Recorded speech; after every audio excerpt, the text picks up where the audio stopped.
to the second. The amendments to the agenda, we did add some things from the posted agenda. We added a review of some storm stabilization efforts, a contract proposal that Emily will be bringing to us. There's a timeline requirement, so we've had to expedite that if we want to qualify for federal financing or funding. And we added an executive session, correct? We have a couple of items in executive session, but we also have the addition of item number 11, the appointments of select board committees and board assignments. In executive session, the board will be discussing contracts and evaluation of a public officer. Okay, so a number of changes from our originally drafted, the one that we published, but all for good cause. So if the motion is for the one that we're looking at, so if everyone is in favor of approving the agenda as drafted that you're reviewing right now, signify by saying aye. Aye. Aye. Those opposed? Next is approval of the consent agenda. Brian, to note that Senator Hardy reached out to us to request our support for Senate Bill 310, which provides additional funding for communities impacted by flooding, in addition to the 50% state match of the town's share of FEMA funding. So that all that was very confusing. So the FEMA usually pays 75% of disaster funding. The state matches that with 25% of the town's share, 50% of the town's share, and then this would be an additional 20% that Ruth is asking us to support. So I don't know if that made it any clearer. So the FEMA covers 75%, and of the 25% that's the town, the state usually takes half of that. Their state, this bill would make it so that 70% would be covered by the state. And that's what we have the letter of support for in Right. here. Right. All right. Could you speak up a little? We can't hear all of it. Okay. Okay. That's a little closer. Did I get a motion and a second on the, So moved. Second. okay. Anything else on the consent agenda that anyone would like to call attention to? Can I just add one thing? Absolutely. Just a note that the Infrastructure Committee meeting in April is moved to Tuesday, the 16th at 9 o'clock, rather than the second Thursday. So if anyone is interested in attending that meeting, it will happen on Tuesday, the 16th. Okay, Brian? yes. In the acceptance of minutes, I met with Kathleen this afternoon, the Infrastructure Committee minutes that, of their last meeting on the 14th, have been published. I don't think they're linked in our agenda, but they're on the Infrastructure Committee's site. I looked for them, but anyway, that's relevant to what we're talking about tonight, so Okay, accept those, I think. There is Farhad one- did have a correction. yeah, there is one Minutes. correction. In the last select board meeting minutes, and that's the word moved is missing from line 110. Okay. Okay. If there's nothing else, all in favor of approving the consent agenda with the one correction on the minutes, signify by saying aye. Aye. Aye. Those opposed? Okay. So next is citizen comments. Is anybody here for something that's not in the agenda? Yes, Mrs. Peters. want to speak about information that comes to the public. You want to come up so that anybody who's watching can see you and hear you? I can't hear you, but maybe you can't hear me either. I hear you fine. I moved here 60-some years ago and was immediately taken up with New England's town meetings and the ability of citizens to be a part of what goes on, which we've just gone through in the last month here in Middlebury with the town meeting, and I became enamored of it. As a result, I wish the rest of the country did the same thing as you do up here. Anyway, over the years, I learned that there was necessary for a good voter to have lots of good information. And I know you sent out annual reports every year for years and years and years, and it was only about 10 years ago that you quit doing that. But there was an enormous amount of information, and then the public has the ability to go to the town meeting and make a difference and say what they feel about it and do something about it, and that was, to me, real democracy. And I became aware how important good, solid information is to that process. And what you sent out over the years as a report was very, very helpful. And the school boards did that also, showed up in your mailbox, and you had lots of information when you went to vote. So it was a good piece. But the other piece that's gone on along with that is, in our county, we have the wonderful institution of the Addison Independent. It's an incredibly good local newspaper. And they attended meetings. I know when I was on boards 20 or 30 years ago, I often found when I picked up the paper on Friday, I already knew what had gone on. But that's not true anymore. Now I can pick up the paper and find out what's going on, and they report unbiased, good, solid information, because they send reporters to all the meetings, and you can get an idea what's going on. So when you go to vote, you're intelligent about it and informed. And I think that the loss of the town report is too bad, but I imagine it was probably expensive, and you probably wondered if everybody read it, or some people put it in the trash can. I don't know. But it was helpful. But at the Addison Independent, now that I'm no longer going to board meetings, is my venue for getting information. And as you were aware, with the advent of the internet, newspapers all over the country have folded and gone south. They've closed down and don't no longer publish information. And in our county, we still have our Addison Independent. It's a wonderful institution, and Angela Lynn has shepherded it for 30 or 40 years, and they win awards regularly. You're readers of it also probably, and know how well done it is. You can find out all sorts of information about the committees and the government things that go on in our county. So when you go to vote, as you probably noticed after the last town meeting in March, the newspaper was full of information about candidates, about the board meetings, and about what would be on the agenda, so that you could find out before you went there. It is my worry that the Addison Independent is probably having trouble. I have noticed it's bothered me for a year. I wondered what was going to happen when local newspapers were folding all over the country. Well, the last few weeks they've been advertising for donations. So although I don't know what their financial situation is, I would like to see this board take up the issue of being partly responsible for the information that comes to the voters.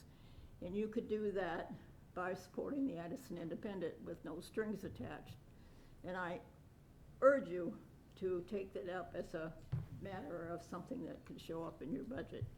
I know that substantial amounts of money would probably be involved in order to keep it. It should be an institution that goes on independent of advertising, because I'm sure advertising has gone to the internet. Some people probably still advertise in order to support the paper, but that's probably not enough. So I feel the town should take some responsibility for this dissemination of information to the citizens in this county. My suggestion is that you use the money that's in the local tax that you get for retail sales. You have a huge amount of money that comes in, and you turn over part of it to the bridge every year, but there's large amounts that are left each year, and those are taxes that are paid by everybody that comes here to shop, because the other towns are just as healthily helped by the Addison Independent as Middlebury is, and so those taxpayers would contribute to the tax that sits there, and if you would put $200,000 or $300,000 in the Addison Independent's coffers every year, it would be a boon, I'm sure. They should not have to depend on donations that they ask for in the newspaper. I think it should be something that we take some responsibility for, because it serves us, serves your work, serves what goes on in the county all the time. The information that they provide by sending, they have reporters at all meetings all the time. So when I was part of meetings, I found the newspaper reports were unbiased, thorough, and complete. And it's helpful. If you need information, you can go there and get quite a lot of it. They also are very generous with citizen letters. They've published pages of them, as you've probably noticed. And so that's helpful. And then the opinions show up in those letters as well as in the editorials. But the information about the meetings is pretty non-biased. And as my history here has shown, it's been pretty complete and thorough and very well done. And they win honors for journalism, so I guess the real world of journalism thinks they're good too. Anyway, that's my request, that you consider supporting the Addison Independent in the future so it won't go away. We need it in the county. It's an important institution. And that's all I had to say. You can ask me questions if you... I just want to clarify, we still do a town report every year. Well, you can come in and get it, You but it can doesn't come in show and up get in it. your mailbox. Okay, just so that the Just out of people who are curiosity. watching out here know, you can also read it online. I know that, you so can pick it up at the meeting, but tell me, how many people come here and take it away before the meeting? this is probably why we stopped printing it. Well, it's an effort to do that when it's in your mailbox. Well, Probably more people read it, but I don't think I think that there should be information in people's faces, so they have to look at it. I think a lot of people consume their information digitally now, though, is That's is true, one too. one of the things. I think That's over a interesting. coffee or a beer, we'll have to debate your idea here. But Okay, but it- the Addison Independent is digital too, they're online, I realize that. yeah. I just don't want it to go away, and I suspect they need help. And I think citizens should be just as responsible. There's no strings attached. You wouldn't have anything to do with what they print or how they print it, just as citizens' contribution to their efforts to provide information to our county would be good. My suggestion was $200,000 or $300,000 out of the pot of money that you collect in taxes already. And it's also all the people in the county, not just Middlebury. Anything else?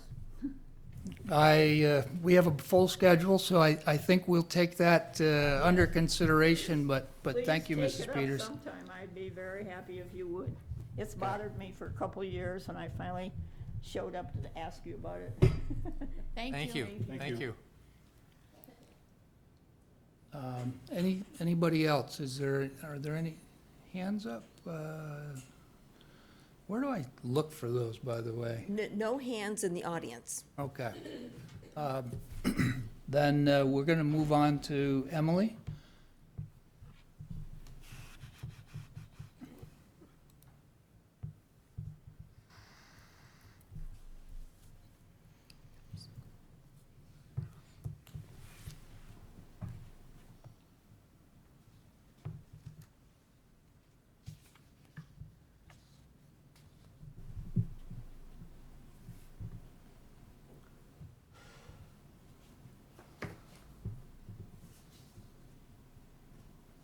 Good evening, sorry for our slow internet.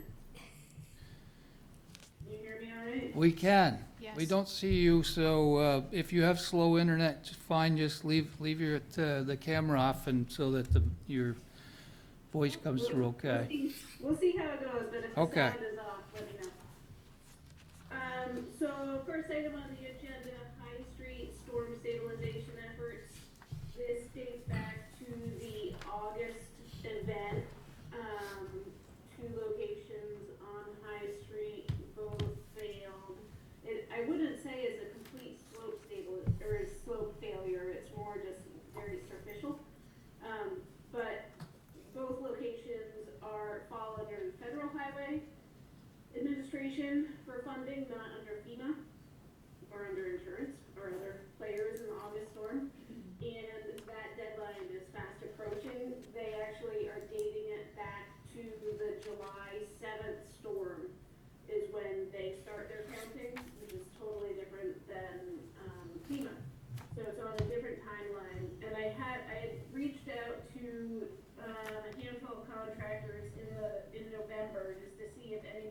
do it at that time.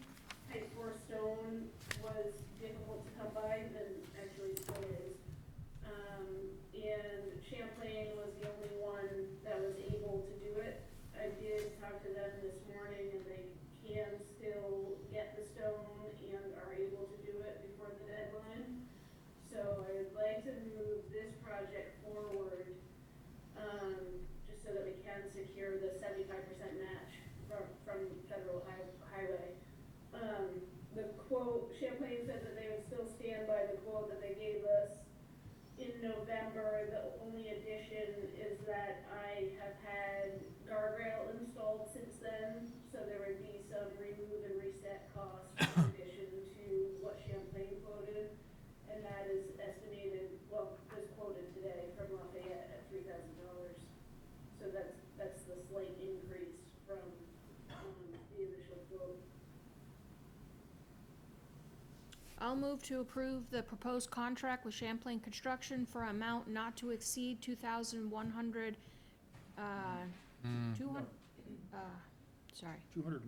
201, sorry, $201,200 to stabilize the two slopes on High Street. Second. Any questions? Hearing none, all in favor signify by saying aye. Aye. Those opposed? Okay, Emily. And they can finish it in time for the deadline? They said they can do it, yeah. I think I still have some question. To me, the most important slide is the more northern one that really closely impacts Route 7. So depending on the time frame, I think we could leave the more southern one if need be. I'd prefer to do both of them, but I think the clock is ticking at this point. Yeah, okay. I think the other unfortunate piece of it is that, which it will come up in a later conversation, I had included paving in, this year's contract, and this work was to be included in that, and at the time of working with Federal Highway, they were able to pay for that whole section of roadway. And so we might have to pull some of that money out of the paving contract, or the paving contract will be increased slightly because Federal Highway won't cover it if it gets paved in June. Okay, Does that make sense? yes, Just because me. after their time frame. yep. So what is the time frame for this work, if it's before June? Yeah. Okay. Okay, I guess we're ready to move on to the town water storage. The town water storage, so I'm seeking approval for the grant application for congressionally directed spending for infrastructure projects. It's a cap of $1 million, which aligns. I reached out to Bernie Sanders' office the other day, and they gave some guidance under which category. There's a number of categories available, but they gave guidance under which one it would qualify under. So I do have to switch it from what my initial application that's here is listed under, but they said they sort of fit it to the best, most appropriate category anyway, so it doesn't truly matter. But ideally, if we could secure this funding, the tank could go out for construction, go out for bid in the fall for construction in 2025 to sort of make up the gap that SRF funding is not providing at this point. So the request is gonna be $1 million rather than $2 million? Yeah, the maximum request for this sort of infrastructure project is $1 million. And just a couple of little items on number 3 in your application, the county. Instead of saying Vermont, you might say Addison County. And they do ask for the staff contact that you spoke with. And then obviously changing the dollar amounts in it, but That wasn't a required question, Fred, it wasn't a required answer, but I have Oh. spoken to 2 staff members since I initially completed this form. I was just comparing it with the one submitted by the Ilsley where they had that in. I thought you should compete favorably with them. Anyway, no worries. Emily, my question is off of Fred's. With having 2 applications out for congressionally directed spending, is that okay? How does that look? Are we able to do it both for this and the library? No impact? This one's different than the Northern Borders grant, where they really recommend that you don't have competing requests from the same municipality. This one is so many different sectors that it doesn't impact us. Great. Yeah, it said the one for the library was a different, I remember reading it, but I can't remember what it said. Different category. It was a different category, and it was a different, congressman, right? Or person? Yeah. I'm sorry, I'm having trouble No. finding it. I remember reading it, but I can't remember. They the ask if details. if you're asking for money from another congressional Okay. representative, so I think they talk. They try to Hopefully. spread the money around. Hopefully they talk. And the idea is we would combine this with the northern borders and have enough so that we could actually move forward with the project? Ideally, if we got both of them, we would, even if we got one of them, we would be able to move forward. I'm really trying to find the gap. The state revolving fund allows for a $750,000 forgiveness in their funding. Mm-hmm. So if we could make up that gap with an alternate funding source, we could really bond for the project and pretty much come out the same when it all shakes out. By Oh. the time you build inflation into the project, waiting for SRF funding, it's okay paying the additional bonding interest compared to the SRF funding. Okay, so that's our only gap? Is- That's the gap that I'm trying to cover. Okay. Well, I support the, moving forward with this, I guess I need to understand the numbers on that a little bit more, but that doesn't impact applying for this. Anybody have any other questions? If not, pleasure of the board. I move to approve the draft congressionally directed spending request application to U.S. Senator Bernie Sanders' office for funding to support the town's planned water storage expansion project. Second? Moved and seconded. If there are no other questions, all in favor signify by saying aye. Aye. Aye. Those opposed? Okay. Got some updates on, guess with a municipal paving contract, if you don't. Municipal paving, so we put, contract out end of February, early March. Received a bid from Pike and a bid from DNF for the effort. DNF, was the apparent low bid. They came in at, $323,744.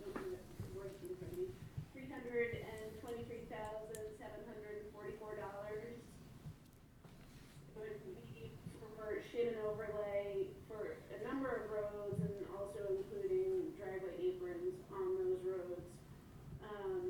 And then Pike's numbers came in considerably higher. I think DNF is in line a little bit more with inflation, but, because I would have to compare back to what Pike came in last year. Their number went up considerably. Did DNF submit a bid last year? They're- DNF submitted, so because of the bonding requirement, Yeah, DNF submitted through Champlain last year. okay. And then there was an adder for them for job management, basically. Yeah, so they submitted directly this year, and their price on tonnage only came in $3 more a ton. I'm trying to remember off the top of my head, I forget what Pike, it was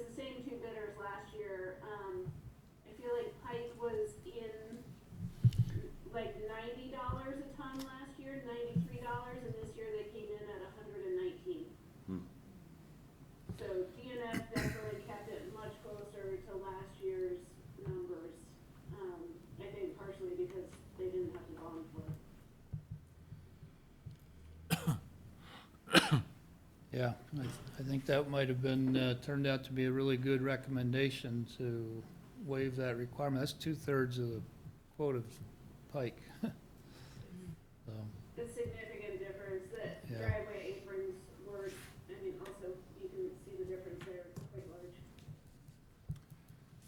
So, I have a question.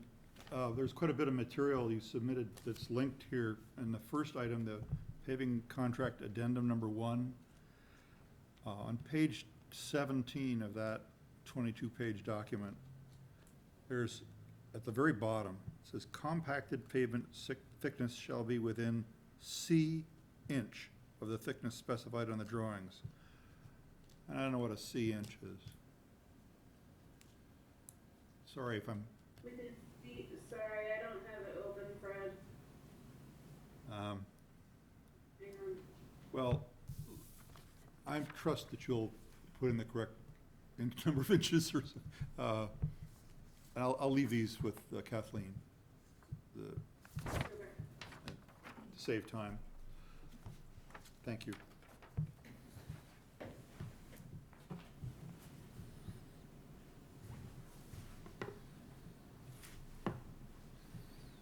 any other questions?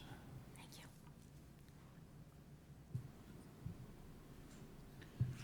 Somebody from the Infrastructure Committee care to make a motion? Sure. Sorry, I was trying to find where Fred was talking about it. Yeah, I just saw it. This is just a typo in Otter Creek's contract. Typo. Something like that. I'm sure she'll. I'll move to approve the proposed contract with DNF Paving for $323,744 to carry out the scope of the town of Middlebury's 2024 municipal paving project. Second. Moved and seconded. All in favor signify by saying aye. Aye. Aye. Those opposed? Okay. On to Class 2 roadway funding. Class 2 roadway, so I'm seeking approval to apply for the town highway grant, which is funded through V-Trans, and they are, right now funding the Halliday Road culvert replacement. After that culvert is replaced, I would like to work on reclaiming and paving Halliday Road, which this grant would help support. They provide $175,000 towards the project, but require a 25% match, which should not be an issue for that project, given the length of the length of the roadway. But at least that way it would get Halliday Road buttoned up for a good amount of time. I'll move to approve. Go ahead. I'll move to approve the proposed application prepared by Public Works to the state's FY25 Class 2 Town Highway Funding Program for the maximum grant award for Holiday Road. Second. Moved and seconded. Are there any questions on this application? Hearing none, all in favor signify by saying aye.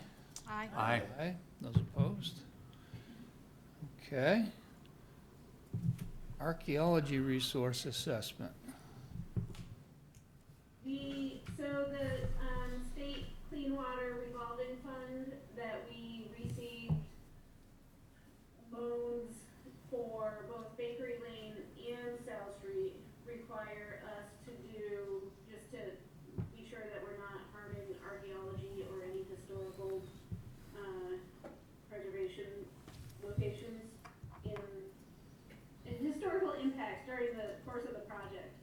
So we have to do a assessment prior to the project in order to secure the funding for each category, one for archaeology and one for historical impacts.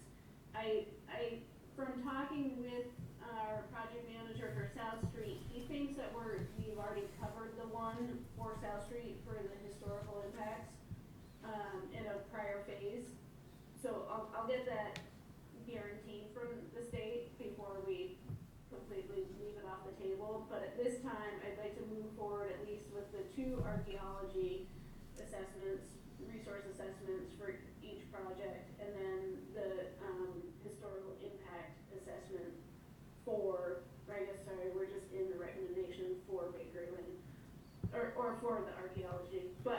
wanna do the historical just for Bakery Lane, archaeology on both projects. And so the consultants have to be chosen from the state approved list. I reached out to probably a dozen from each category and only got 2 responses. One from Crown Consulting Archaeology, who only does archaeology, and then the other was from Harkin, who they do Harkin Archaeological Associates that do both archaeology and historical impacts. So I am asking approval to move forward with using Crown Consulting for the 2 archaeological components, one for Bakery Lane, one for South Street. I guess in this, yes, I'll leave it there for 7C. I'll move to approve the proposed contract with Crown Consulting Archaeology LLC for $4,575 to conduct the state-required archaeological resource assessment work for the Bakery Lane and South Street project sites. Second. Moved and seconded. So 4575 is for the 2 contracts combined. That's Yeah. correct. Yeah. And are there any I have a other question. questions? Yes. I don't recall seeing us voting on either of these before. Have we done that and I just don't remember it? Not an archaeological. So why do we have They to do it for probably these? were part of the, Funding source. well, that, and maybe they were part of a larger package of a contract. Okay, because it's because of the funding source that we have to do these? I think this is related to the clean water, and the prior projects we were doing where we gotten funding for was through the drinking water state revolving loan fund.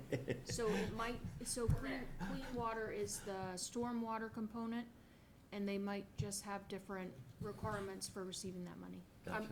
Okay, and the other thing is, we've already torn up South Street and now we're gonna do an archaeological study. Isn't that a little late? That was all funded, that was funded through ARPA, so that was different. Don't bring logic into this, Dan. Come on. I'm sorry. I mean, really, most Give of the this money to the work archaeologist. is the road prism, so it has been part of multiple times, and Yes. it, you know, it's just the hurdle we have to go through. And if we find a narrowhead, we're done. They're Yeah. just, it's gonna be a state monument put over it. Guess you're getting an understanding why projects take so long Yeah, around. no, it's just, yep, okay, thank you. Just don't ask me to quote any of that. Okay, any other questions? Hearing none, all in favor of approving the motion on the contract, signify by saying aye. Aye. Those opposed? Okay, Emily, the Bakery Lane Historical? Bakery Lane Historical, we definitely have to do, and so we did receive a quote from Parkin Archaeological Associates to provide that contract for us for $4,800. I'll move to approve the proposed contract with Hartgen Archaeological Associates Incorporated for $4,800 to conduct the state-required historical resource identification work related to the project at the Bakery Lane site. Second. Moved and seconded, questions on this? All in favor of approving the motion, signify by saying aye. Aye. Those opposed? Okay, there's a moment for you to cover any other public works updates that you might have for us, Emily. Anything No, specific? So I'm trying to remember, so South Street, we had our first meeting with the contractor. They are looking to start work April 22nd. They came in last week to do the tree clearing that was required to be completed before April 1st for bat habitat.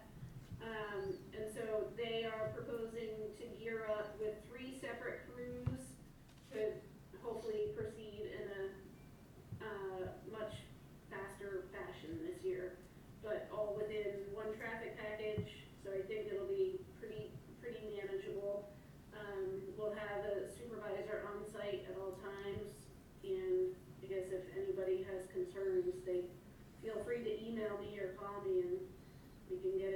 dates back to the contractor. I think the current construction sequence, the schedule shows them working through end of June. Obviously, weather can be a factor in there, but hopefully we'll have better weather than what we saw last summer. Just a Then question our on that, pump station- What's that? Question on that, Emily. For all of the residents down through on South Street and the hospital and other staff, would it be good to do just a one-pager of what we project to be a schedule and to distribute it down through there, or? I don't know. What are your thoughts? I was waiting to get that out. I didn't want to do it too soon because then I feared people would forget about it. I was figuring like 2 weeks before construction started Yep. would be a good timeline where it would still be fresh in people's minds so that when they see us start showing up out there, they realize what's going on. Smart. Makes sense. Okay. I was just curious if we had a way to inform all the residents. So we do have, our local resident has already sent out an email to all the residents. He has a chain, Dave Castile has a chain of, I think he has a pretty good number of the residents down there. So Sounds after right. the meeting, he did send out a blast to all of them, just to give them a heads up. But we'll do one on the town website and just the, text to gov, I forget what it is. Yeah. The app that Crystal did. Text my gov, I think. Next to go. I got one the other day. I got one today. Just Yeah, I got one today. Yeah. Okay. Anybody have any questions? Gotta sign up. I have signed up. I was probably one of the first, ask David. Anybody have any Flip phone's questions probably for Emily? Okay, everybody's getting giddy. I guess we're done, Emily. So Thank you. I have a couple, Well, then couple ask of it. Thank you, Mom. I have a couple of questions in relation to this. Emily might want to hang on this. I'm going to ask you a question about infrastructure. When I have my package before me and the contracts, I look at the contracts. I'm not a contract expert. Fred is a contract expert. No, I'm not. Well, you've got it printed out and you've got it all red, marks on it. Well- My question is, and I know you sit on, for a long time you sit on the infrastructure, and I'm not criticizing you at all. My question is, does the infrastructure committee review the contracts? Do they go by line on the contracts? We don't go by them line by line. Okay, well, I don't have the They are ability to say They're- what's right or They're wrong, included in the infrastructure package. just like ours, Yep, and if there are questions, it comes up in the meeting. okay? But I would say in general, we rely on town staff and engineers to do contract reviews, Okay, because they really are the experts. okay, I agree. I admire what you're doing. I mean, you were in detail that I couldn't get to. It's- And I'm not, like I said, I'm not Many criticizing, it's flaws. just, you, Nitpick. you've got a lot more background in this than me, so. Did you have another question? No, that was it. Okay. Thanks, Heather. Thanks, Emily. Thank you. Okay. We have Catherine and Kelly with us this evening. Come on up so that we can all Hot seat. introduce you to the greater community. You've already had a nice presentation in Yadi Indy. To Natalie's point. Yes, yes. So welcome to the community BMP leadership. We're happy to meet you. Yeah, thank you for giving us a few minutes to introduce ourselves and answer any questions, but we've been working for the past like maybe 3 weeks together, Yeah. and so we've been. Officially, 3 Officially, weeks, yeah. that's true. Yeah. And we've had worked together in the past in, again, with the Parent-Child Center with Natalie. And we feel like this is a really good match. And we have, a lot of boots on the ground already, and we've met with a lot of, we think, key partners. And so we're just gonna keep plugging along on that and, kind of keeping through the foundational work that was done previously and maybe like putting our own mark. Yeah. And I wonder whether I could just explain this accent and how I end up being in Middlebury. because I'm sure there's some curiosity. Mhm. I am married to a Middlebury grad who teaches as a professor of the practice, and we've lived here for 5 years. We met in London, brought our children up in South Africa, and about 5 years ago, our son came to Middlebury as a student. He graduated class of 2023. And when I first arrived, I was the trailing spouse. And I don't know if any of you have ever experienced that. You know, there's a bit of scrabbling to do. And my background is early childhood. So I was very fortunate to meet Cheryl Mitchell and Dr. Jodie Breakley, who introduced me to the Parent-Child Centre. And I had 2 very happy years during COVID. And that's where I met Kelly. And Kelly and I, during COVID, put together some really fun events. And we worked really nicely together. And when this role came up, Kelly, you can maybe just finish the story about how we decided to work on this role together. Yes, I saw it in the paper and advertised in the paper, and it was kind of a vague description of what they were looking for, and it felt like there was a lot of area that we could kind of put together. an idea. Dovetail. But they did ask for references, and so I went to go ask Catherine to be a reference.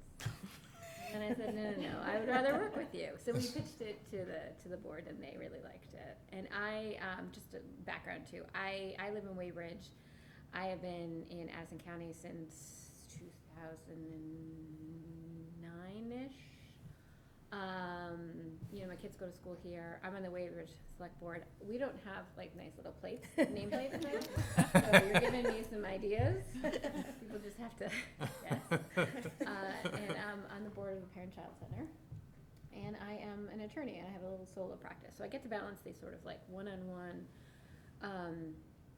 helping individuals, and then also like this really fun kind of, you know, promoting downtown. So. And we thought our backgrounds dovetail very well together. I have been writing grants over the last 4 or 5 years, and report writing. And I have been a co-founder and co-director before, so I knew how it would work. And we feel that it's a very nice streamlined, and we're already finding out the areas that are very much Kelly's direction, and what parts of the role that I can work on. But we have a lot of fun together, so it's very hard sometimes. We want to do everything together. But we recognize it's a 30-hour-a-week job. So, you know, technically 15 hours each, and there's a lot of work up front. But yeah, we're doing the groundwork, and it's been extraordinary, actually, meeting so many people. And really having so many people who've already been incredibly helpful. So yeah, I just want to, I want to say thank you. Actually, I feel I'm home. Yeah. Good. We're really happy Yeah. to do this. And as it was pointed out before, we don't always match. We could do that. Yeah, that could be a little turn. Yeah. We both went to a talk earlier at the Ilsley Library to the theme of Barbie. The Barbie. Yeah. Right? So, That explains it. do you have any questions for us? I have a comment. You know, I've heard, I haven't had a chance to meet you two, but I've heard a lot about you, and I was really excited to see that you take the job. And it doesn't surprise me that it takes 2 people to replace Karen. But I was concerned how we'd come out, but I'm really excited about having you two, because I think, I expect you'll do really, really well for us. So thank you. Thank Yeah, you. Thank you. We're excited. Yeah, we have strewn rose petals at Karen's feet. How she did it, I don't I know. really don't know. And we're very lucky we have one another to bounce off. So it feels pretty ideal. Yeah, we're Yeah. excited. So thank you. So you do have a item of business for us this evening. We do. do. So let's start with the public assemblage permit for the Car Show Fall Festival. Yeah, we submitted the application for the permit for the festival, which is on October 13th. Well, hopefully it's on October 13th, depending on what happens next. And it is from 7 in the morning until 4, and that includes sort of the cleanup and the setup.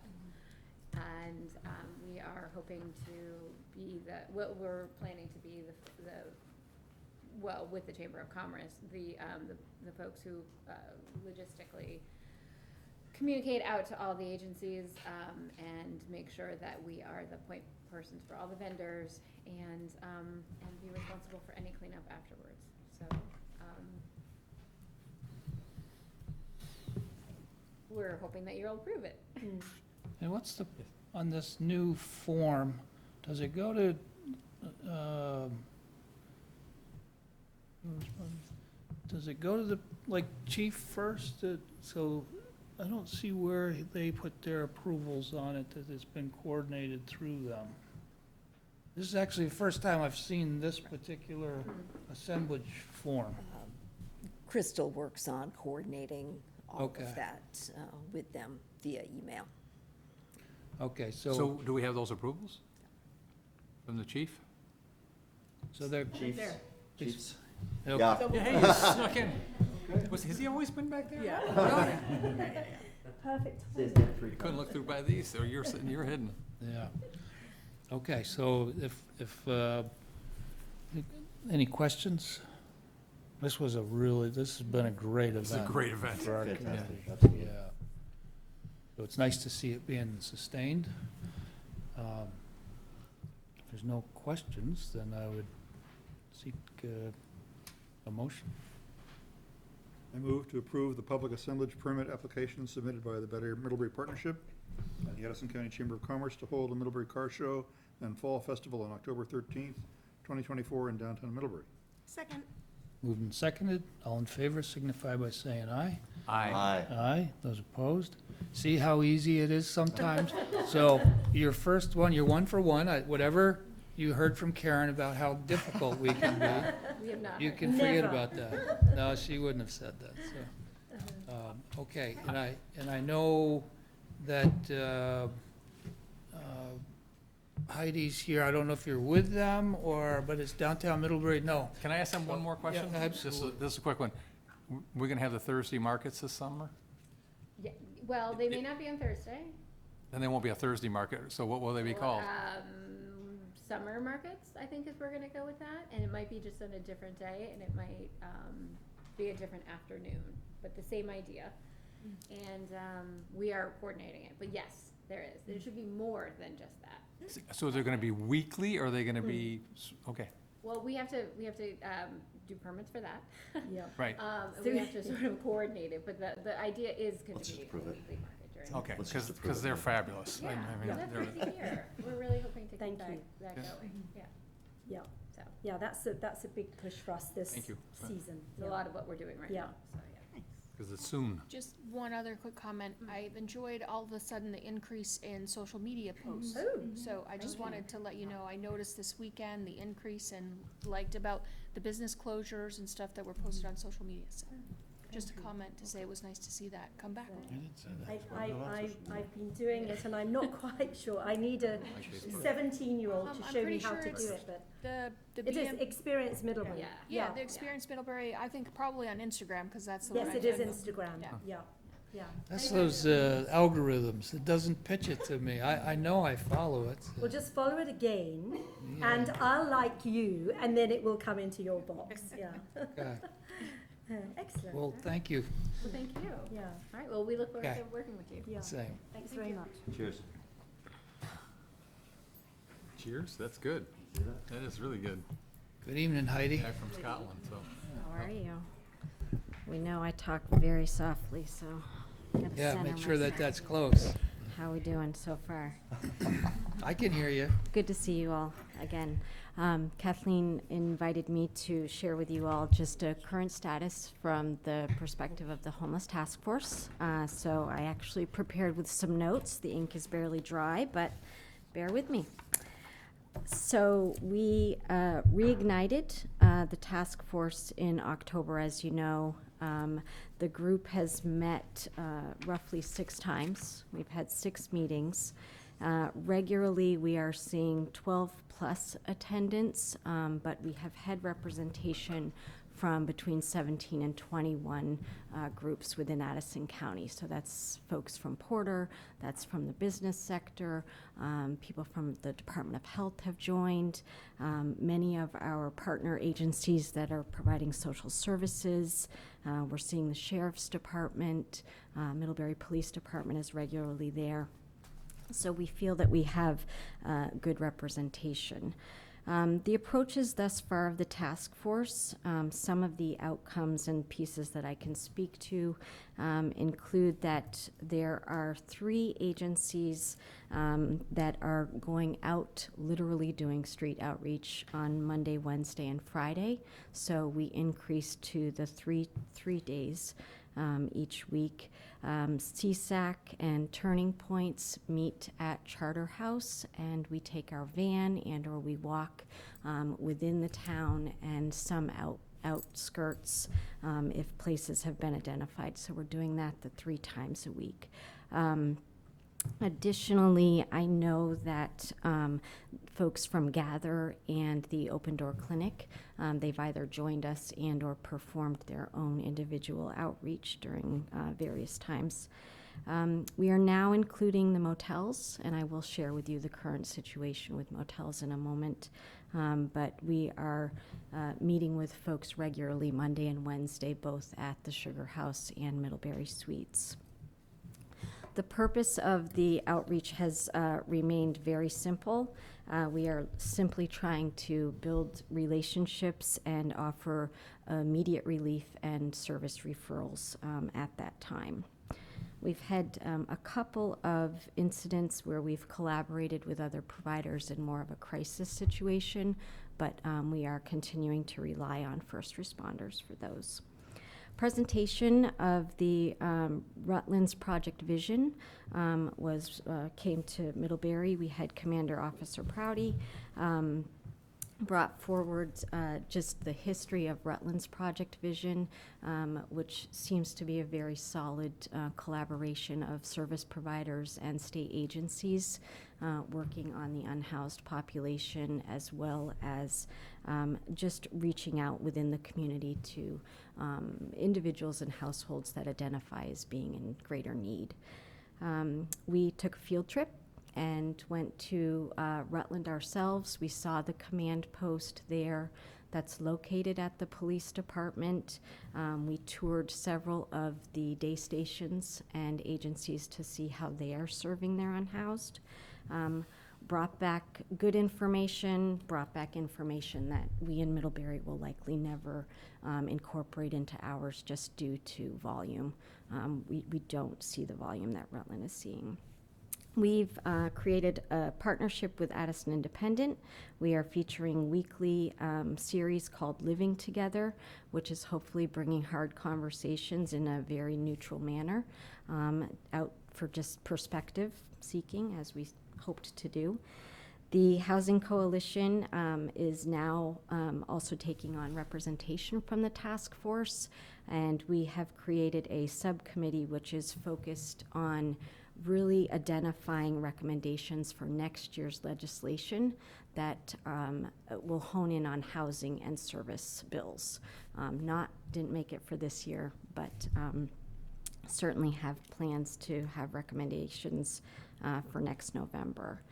CSAC, in the meantime, has filled their clinical liaison position with the Vermont State Police. That was something that we identified as a task force as maybe something we should consider for our Middlebury Police Department in the absence of that role, but that has since been filled. CSAC has also launched their mobile crisis unit. Information about that has just come out. I believe it's been about 2 weeks, and I can answer questions about that the best I can in a moment. An invitation to the Vermont League of Cities and Towns is being put forward to see if they would join the task force, just to learn about what they are seeing and hearing in other parts of the state. We really want members of our community in Addison County to understand This is not just something that we in town are facing. We're hoping to walk away with some initiatives that we could bring back to a larger group. A resource that has been asked for repeatedly finally is coming into fruition. We have heard from business owners and community members that they really need to know who to call. At this month's task force meeting, we identified that we would create an index card that would be made available to the public. Hopefully business owners will take advantage of it, but we are going to list 4 numbers. Each of these agencies are available 24 hours a day and could hopefully be a resource in the event that there is something emergent and or if someone is observing concerns within the downtown area. On the card, we are proposing that would be Charterhouse, CSAC's emergency team, and the 24-hour recovery accessibility person at turning points of Addison County.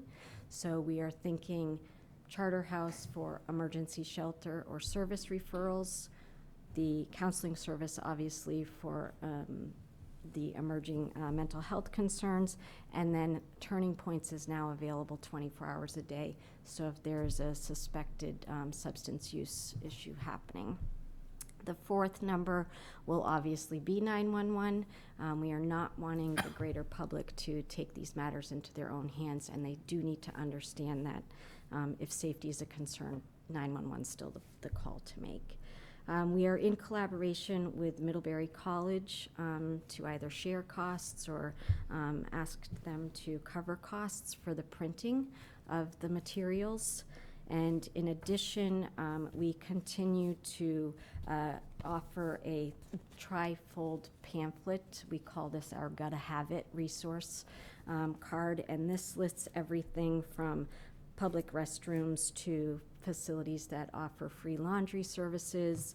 There's a map of the downtown Middlebury area. Where do you get legal aid? Where do you eat free meals? How do you get help with housing? And my proposal is that we will partner either with the college or another resource to help these be printed, and would offer them to business owners as well, maybe to keep in just one lucite frame in their area, as well as in public access organizations throughout the town. The current situation in Middlebury, so we still have we still have 12 to 16 rooms between 2 motels that are taking advantage of the state funded transitional housing. So both the Sugar House in New Haven and Middlebury Suites continued their contract with the state even after the nightly amount was capped at $80. There is small conversations happening, from my understanding, with the Marriott to see if they may be interested in re-engaging with the state. But at this time, we're still only 2 motels for a total of 16 rooms. There's new eligibility that was passed through the House and is, I believe, also through the Senate, that extended motel stays for a majority of folks through June 30th.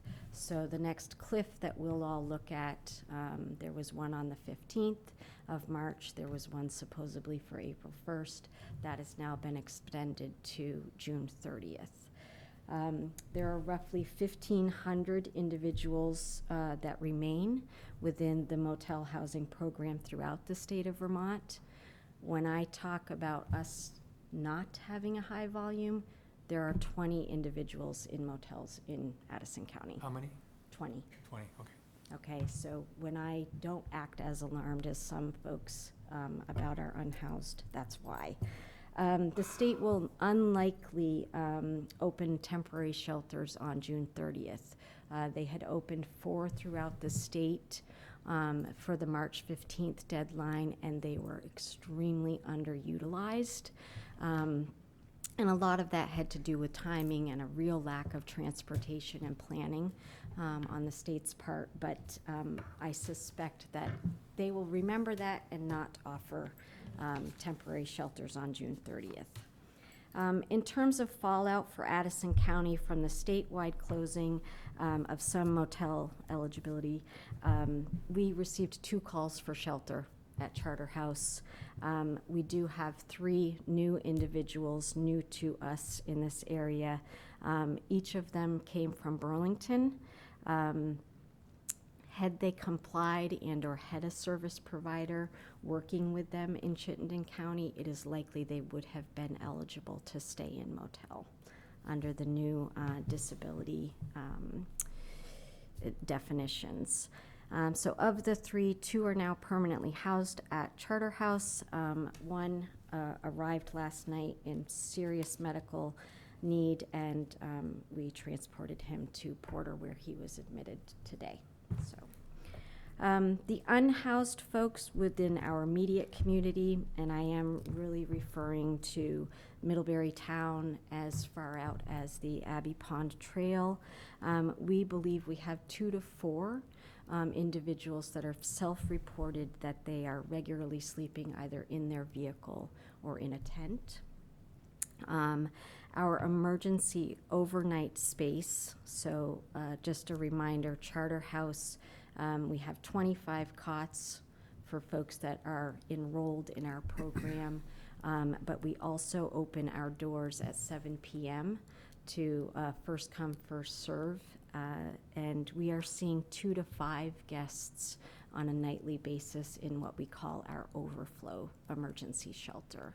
Go ahead. And that's beyond the 25? That is beyond the 25, yes.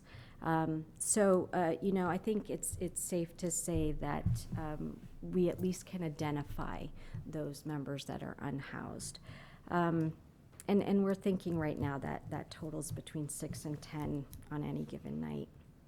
We did decide as a shelter with the coming of warmer weather that we will keep our emergency overflow option available, which will hopefully deter some of those folks that would normally tent. So Charter House will stay available through the summer months for the overflow as well as the 25 cot spaces. Expectations for the warmer months. You're going to hear me say it always. Homelessness didn't go away over the winter. And there's no real way for me or anyone to sit and tell you what the projections will look like. I think that realistically, we do need to expect that we will see unhoused, unsheltered community members return to sleeping outside. And they will gravitate towards the spaces that feel safest to them. Which, as you know, is typically under the Cross Street Bridge and potentially in the Meanswood areas.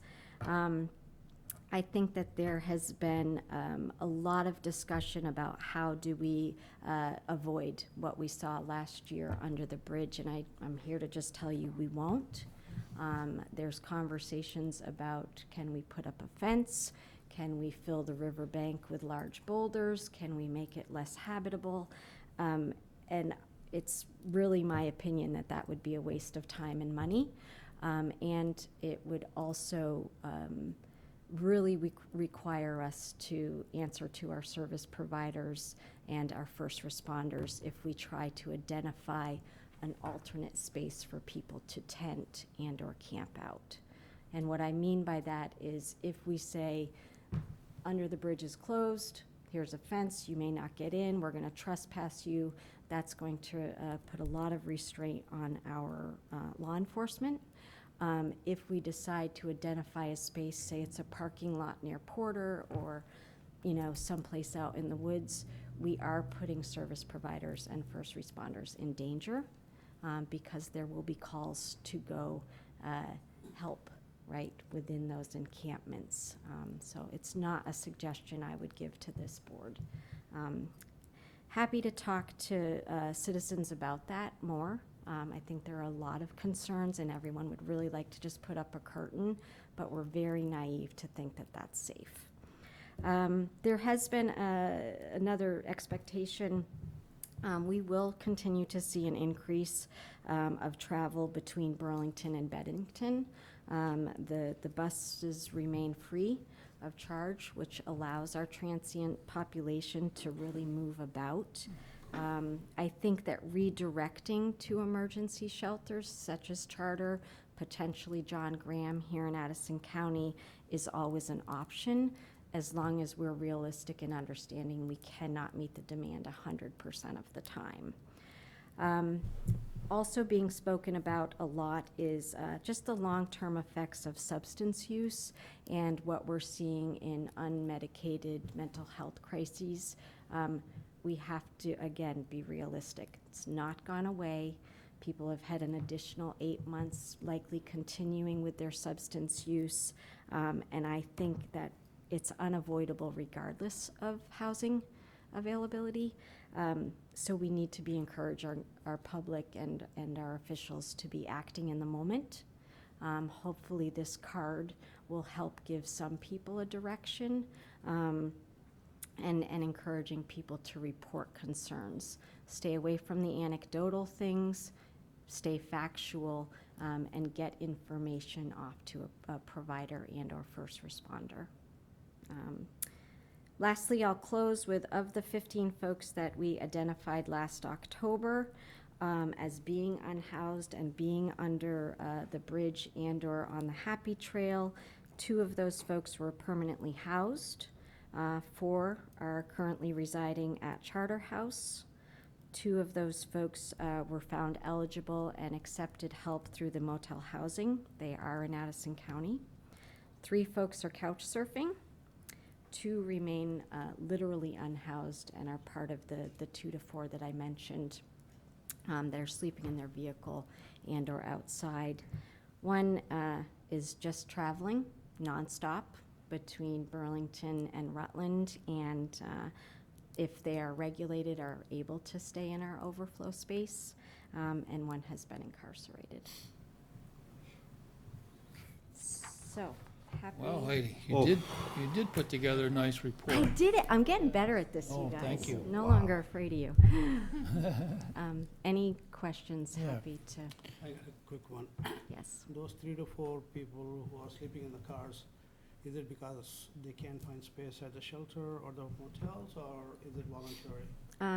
So there was a period of time that each of those individuals were taking advantage of the overflow, but due to their behavioral issues and staffing concerns, we were not able to keep them. So the reason I ask is there is a gentleman who comes to my store almost every day now.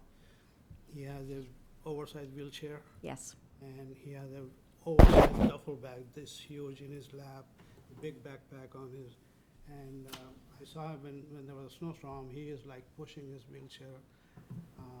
So that individual, Farhad, has now, he is a guest of Charter House Shelter. He is no longer in overflow. His particular condition just leaves him very paranoid, and he does not feel safe leaving his belongings. But we are familiar with him, and he does have a place to sleep at night. So you're welcome. Can I ask a question? At the last meeting, we had talked about the 2 motels in town that are supporting this program. Are they booked for the eclipse, and is that going to affect anything, or are they staying on the program until June 30th so far? So the question for anyone online is just, is the eclipse going to affect the availability of the 2 motels here in Addison County? The answer is that the Sugar House will not be affected. They remain steady with 12 occupants, and all of whom are expected to stay until June 30th. There is a slight opportunity that Blanca may have bookings at the Middlebury Suites, but we will work with her on the 3 to 4 individuals to bring them in temporarily to shelter so that they could return once the eclipse is over. Thank you. So Jean Montross is online, and I think I just gave her permission to talk. Jean. Thank you. And Heidi, thank you so much for an excellent presentation. I want to just reinforce what Heidi said about putting up fences, making places uninhabitable. This is not a situation that we can control by force, unfortunately. And we don't want to make it worse by trying to coerce people to not be able to be in the places that they do feel safe. That will put people at risk. And in response to the question about people who don't want to go into shelter, I've known for decades many people who have been homeless, and they have been involuntarily hospitalized. They have paranoia, they have some very severe mental challenges, and they just do not feel safe going into a traditional shelter, and so they are on our streets. This is a huge issue. It's not just an issue about people not getting with the program. It's got to do with our economy, with politics, a lot of stuff, and I think that our community is doing a really good job between all the organizations and law enforcement and the business owners who are so impacted. I think that if we just continue to work together, we will get through this. And just wanted to back up what Heidi said about this is not something that we can just control by putting up fences and boulders. So thank you. Other questions? I do have a question, then, if nobody else. So Jean just hit on the part that my question is about. I'm trying to understand why you say we're putting providers at, we would be putting providers at risk if you change the location they're sleeping. So just to be very granular, Brian, if I'm not sending my staff to Mead Woods 1 or 2 people at a time. If we create a space for people to congregate, we have to recall and keep in mind that many of the people who we see under the bridge on a daily basis are housed, but they still congregate to drink in public, to have their own community. I would not be sending my staff out into a space that is not visible and within proximity where I know law enforcement and or first responders could get to quickly.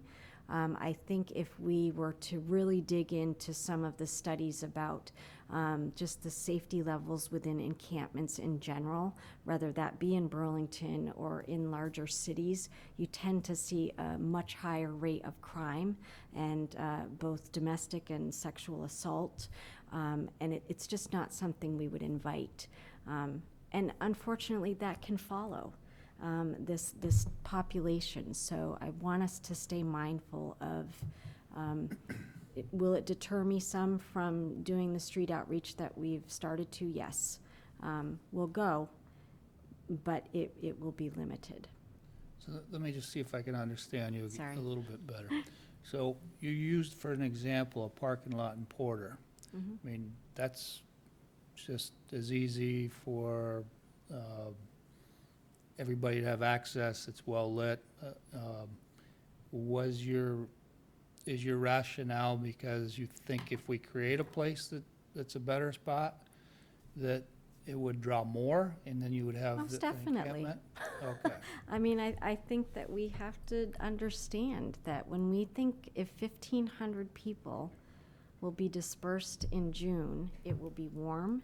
If we identify a space, yes, people will absolutely come. And when I talk about 20 people under the bridge this past summer, this town was in an uproar, right? Okay, What so are you your going? fear is that we would actually attract more by doing My fear is first out of safety, Yeah. and secondly, yes, it goes without saying. If you invite, they will come, and that's the same with any underserved population. I think that it really, I wouldn't Okay, well, suggest that. I mean, I'm sure you've heard many times, as I have, the desire to try to box them out from away from underneath the bridge near some of the local restaurants. And so I'm trying to understand what's the rationale for what you're saying, and how does that play out? The other piece to the point that Jean made, so some of the most unregulated clients that we see do not want to be in a congregate setting. So will they find their way into Budolph Acres? Will they find their way into someone's unlocked shed? Yes. Right, so there's two parts of this.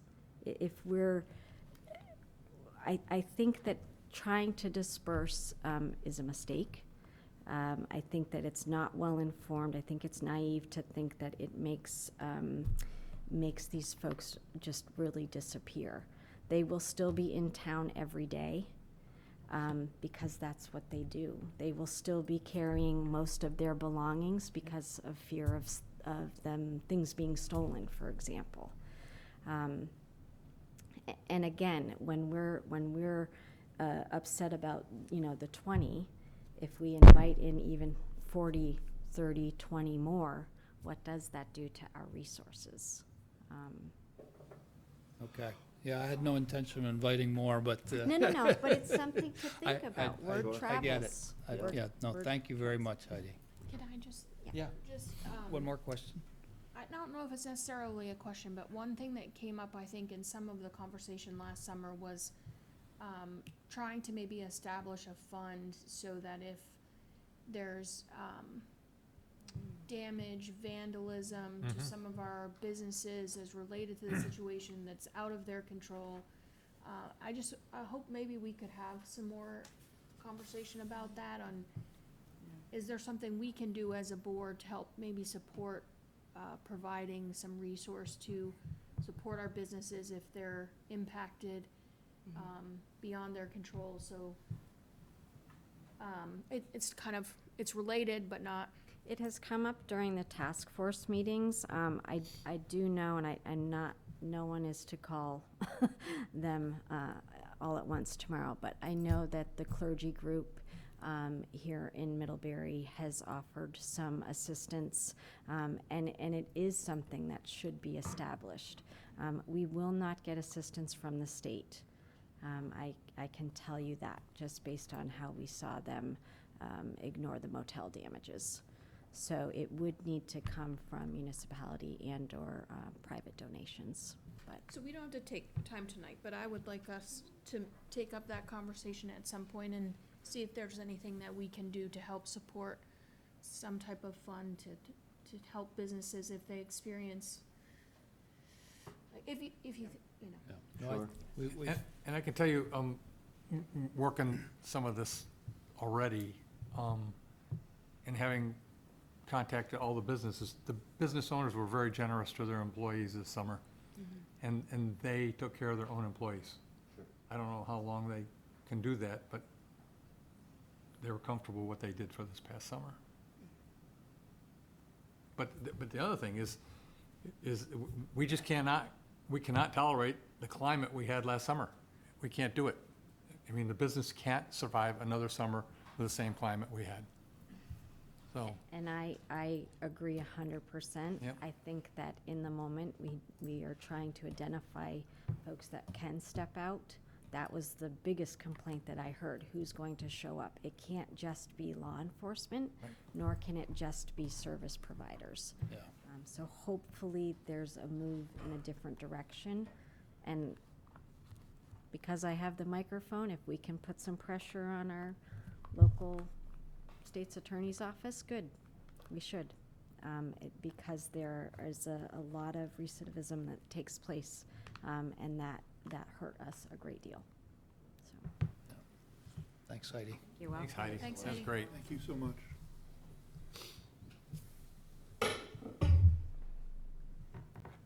Joe, you're here, you might as well come forward. I assume Dana's online, maybe? Dana will be zooming in. She's been under the weather today and has Yeah. a touch of laryngitis, so she is hopeful that you'll be able to hear her over the air.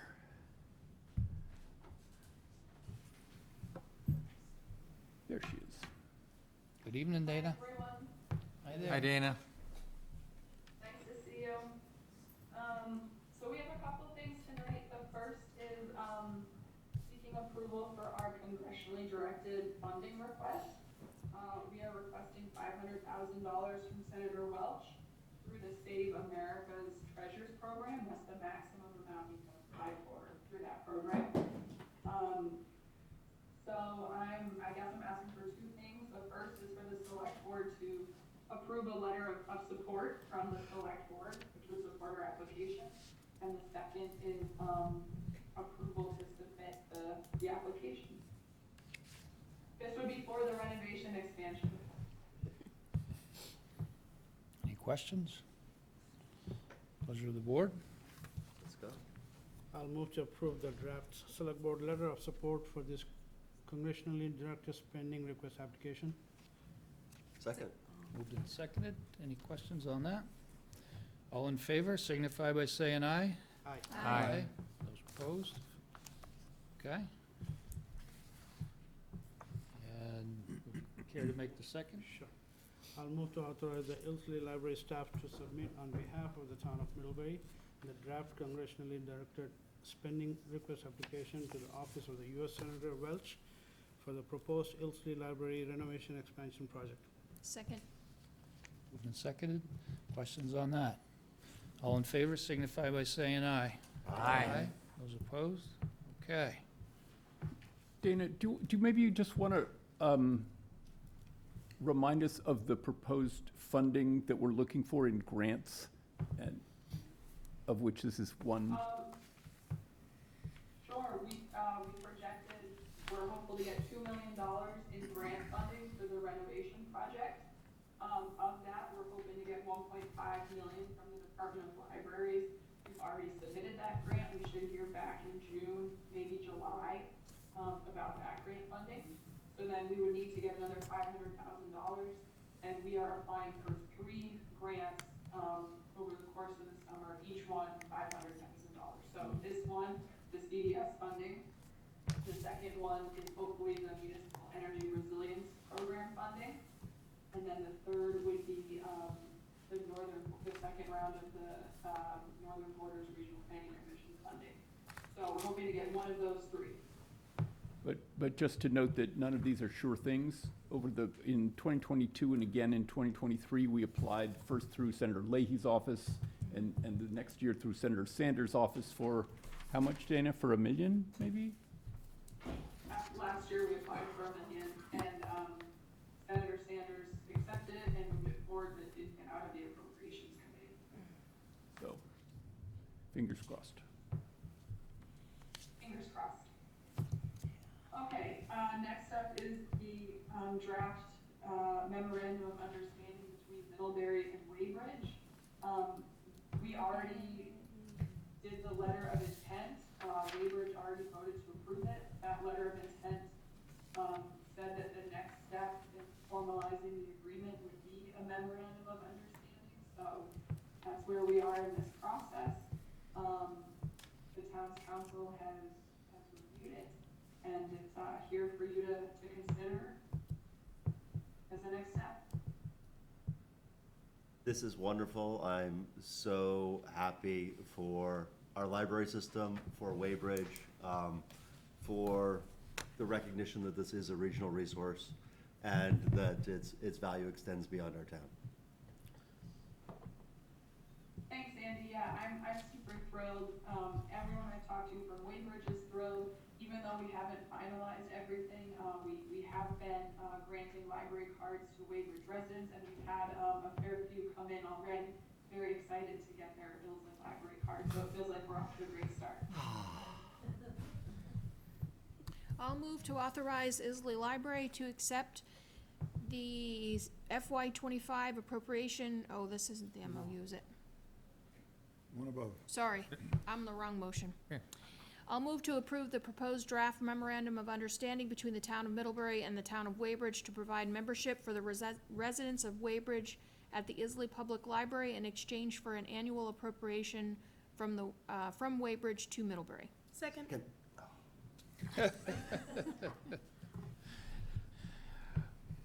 Okay, all in favor, signify by saying aye. Aye. Those opposed? You st- Great. Okay, so, related to that, I am proposing that, we direct the appropriation from Weybridge for the upcoming fiscal year to the library renovation capital campaign. So when Weybridge makes that appropriation, going forward, that will go into, I guess, the town's general revenue fund. We didn't put it in there this year because we didn't know whether Weybridge would choose to move forward with this or not, so it really hasn't been earmarked for anything else. I think it'd be wonderful to put this towards our capital, towards the renovation project. During the fundraising feasibility study, we definitely heard from a number of people that, Middlebury residents want to feel like surrounding towns are pitching in and contributing to this project, and the local option tax is a wonderful way to do that, and I just think this would be one more nice way to say, yes, Weybridge is contributing to the project. Dana, Sorry, I'm a little loopy. Dana, I love this idea, but I know that part of the idea was to provide some services in Weybridge by Ilsley, and I was wondering if you could do that within the budget that was approved by the voters, or if you needed some of this money to provide that programming. I think we'll be able to make it work without this funding for at least 1 year. Okay. This upcoming year also coincides with the time when we will hopefully be relocating and doing more programming outside of the physical library anyways, so I think it actually kind of works out nicely that way. Nice. Any other questions? I will move to authorize the Ilsley Library to accept the, am I reading the wrong one? No, I'm reading the right one. To accept the fiscal year 25 appropriation from the town of Weybridge relating to the library services memorandum of understanding, and allocate that fiscal year 25 appropriation to the Ilsley Library's ongoing capital campaign. Second. Moved and seconded. Any other questions? You made a compelling argument. All in favor, signify by saying aye. Aye. Those opposed? Okay. Is there any conversation going on with other towns at this moment, or no? Not actively. Individuals from Ripton have expressed an interest, and every time that's happened, I've said to them, we're very happy to have this conversation. It should really happen at the select board level, so please speak with your select board, and we'll go from there. So nothing coming down the pike immediately. Okay. But I hope all the surrounding towns see this and realize that it is an option, and that we're certainly open to exploring it with any town that's interested. Thank you. Kathleen, it's got your name here beside the warning. Do you want to cover that, or? So you have in your packet a warning for the special town meeting. It has been changed since the one that was published on Friday. The one in your packet includes some additional information about the amounts of the anticipated reduction from grants, fundraising, and the use of the local option tax. Eagle Eye Fred has noticed a typo in the warning as proposed in the last clause, so I can correct that. After $4 million, it'd be issued for the purpose to is a little Yeah. clumsy, but you're gonna, for the purpose of or something. Yeah, for the purpose of renovating and expanding would be my proposed that sounds correction. Anybody else see something that they would want to point out? So with those changes, You need a motion? Absolutely. I'll move to approve the special town meeting warning as presented or as revised. Say as revised. revised, Can we let's say. accept As that? revised. Second? Okay, any other questions or comments on that? Coming down to the wire. All in favor signify by saying aye. Aye. Those opposed? Okay. Now we just gotta come up with the money, right? $8 million, right? You know. So we do have some, that special town meeting is May 6th. Right. And to note that we have, in conversations with the town clerk and Dana, decided to have the special town meeting here rather than go through the extra effort of setting up at Middlebury Union High School. Having it here also gives us the opportunity to have it on Zoom and, of course, MCTV as always. And then Dana, is our informational meeting of April 15th still at the high school? Yes, that's still at the high school.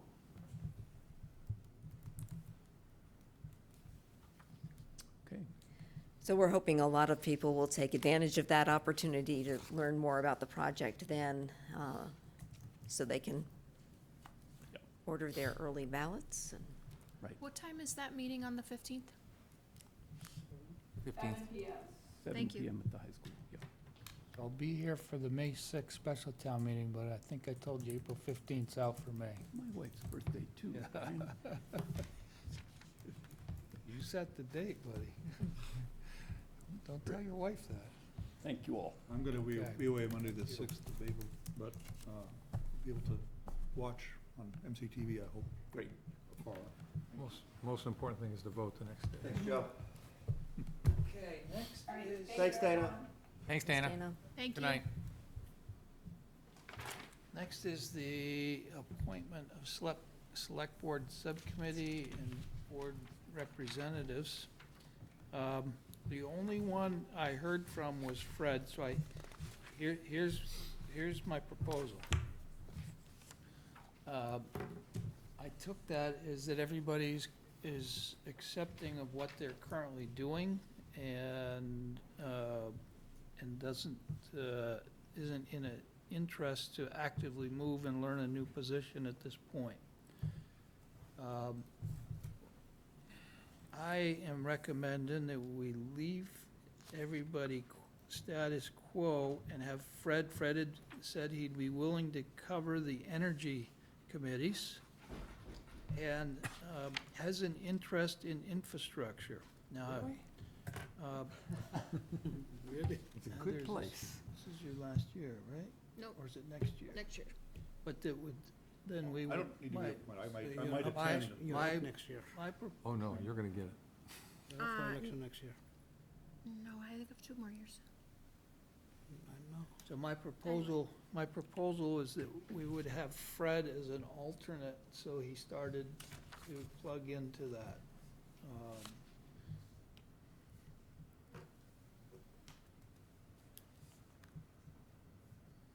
Okay. Because we're gonna need to, it's a long, I mean, you've been in there before, but it's a lot, there's a lot of moving pieces. So, and then I think, I didn't talk to her, but I think that Lindsay is still interested in keeping going with the DEI. And I would leave her on that. And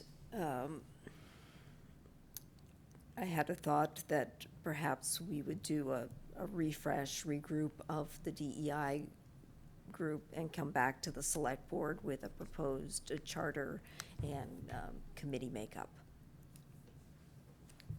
after our next Committee meeting. could be bigger, right? Yeah. Yeah. And not just So- like board so- members. I'm sorry, Farhad is right. 2025 is the end, so Okay. 1 more year. Yeah, I I'm sorry. thought we came on at the same time, or, I'm sorry, I'm Yeah. not thinking of the right. Okay. So are you wanting me to step down from infrastructure? so that- Absolutely not. No, I that- want him to observe and. Okay, Okay.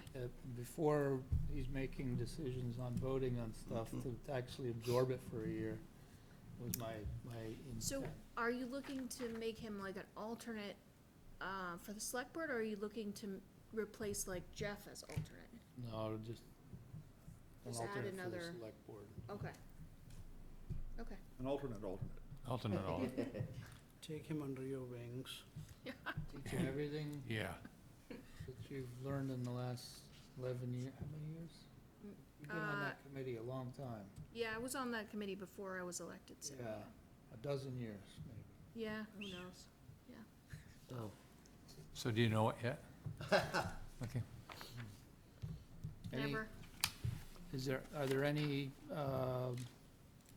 changes that anybody would recommend on what I'm just, is everybody good with what, I was thinking I had two more. and some of, like, you know, Sorry. you just started No, a no, year I ago thought or maybe I so, was wrong. No, I'm just year plus. not thinking, And so, wasn't I thinking don't like to right yet. change committees too often. I Thank think you. it takes a year or two before you actually start to really dig in and get to know a committee, so that's my theory.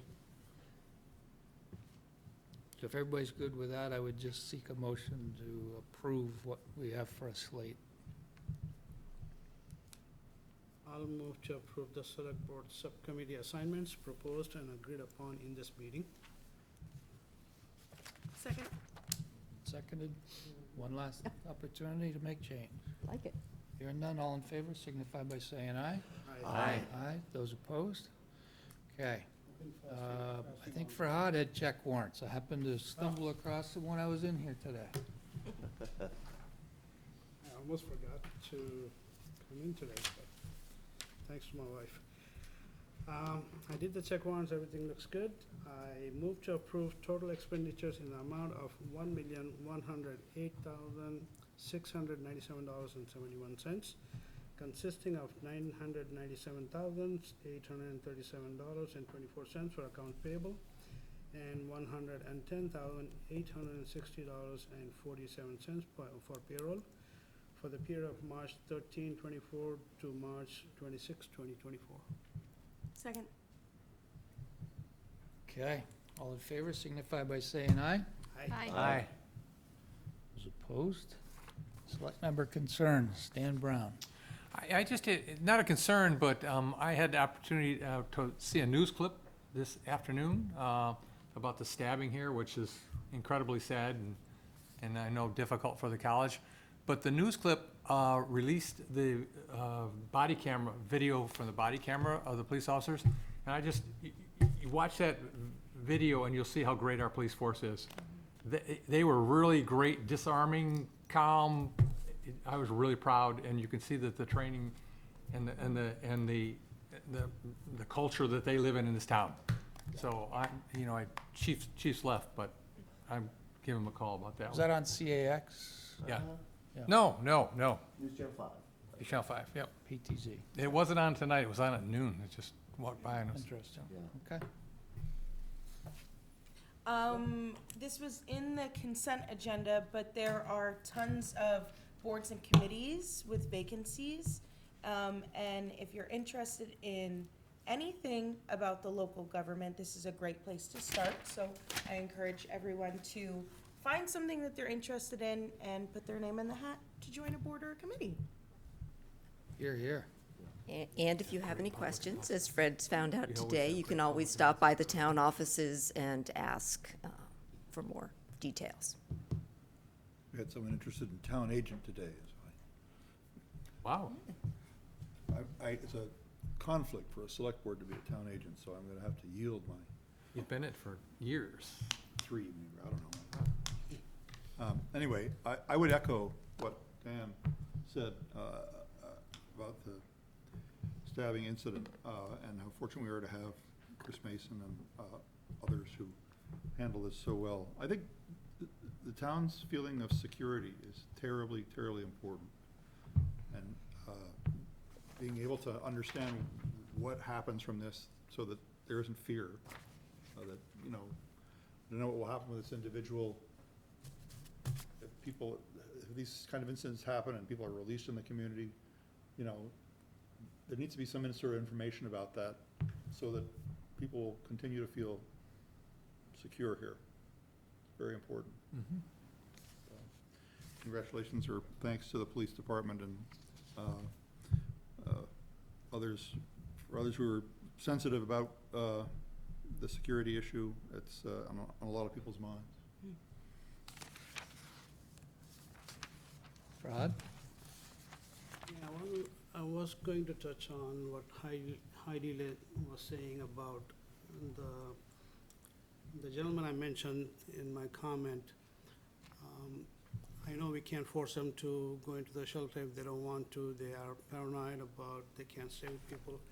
But I'm so afraid of when it's harsh weather like this and they're on the streets and some people are sleeping in the car, at least they have a car, but I don't think this gentleman has anything. He's just on a wheelchair. If you see that, the bag he carries, a duffel bag is like this big. It doesn't fit in my aisles, that's how big that is. And he carries all over the town. He's wheeling all over. In the snow, the other day I saw him. So I know we can't force them, but there has to be a solution. If there's a mental health issue, you can't leave them out in the elements, right? But isn't he is staying in the shelter at night, he's just wandering there during the daytime with all of his stuff. He has appeared over at the church several times under. He just got in. Right. But I've seen him for at least a month and a half or so. Oh. Right, I think Heidi was saying his concern is leaving his things at Charter House, which is why he travels with it. Okay. That was my understanding. Right. Yeah. But anyway, It's horrible. There's definitely. no easy solution. Heather? Did we set an agenda for our retreat? Yeah. We did. I don't think so. No. Can we include that? We did not include it. We were, the tentative thought was to see what happens with the library bond vote. Because if that goes through, or if it doesn't go through, either way, we're gonna have a Okay, I lot remember. on our plate. Okay, thank you for that reminder. I was just thinking if there was any room in that meeting to just talk about the fund for businesses. Sure. I'll put that on the list. Yeah. That was all. It's now a 6-day meeting. Andy? Lots to talk. Yeah, How is that nothing different this than from evening. any other day? Okay. Just a quick, this afternoon, had an opportunity to listen to and meet Bob Ortmeyer, our new head of Porter. And it was enjoyable, so he took over when Tommy Thompson had to step down for family situation. But he also runs the Elizabethtown Hospital, administrator for that. So it was interesting, enjoyable to hear the good things that are going on up there. Obviously, healthcare has got a lot of challenges, and so he had an opportunity to share it with some of us. So just welcome him to the community. Great. We have need for two executive sessions. Got to figure out why we're going in and out of these, but if somebody could take us into the contract negotiation session, that would be great.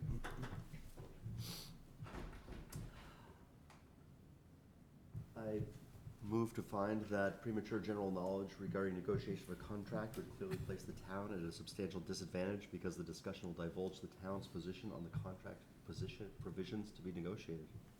Second. All in favor, signify by saying aye. Aye.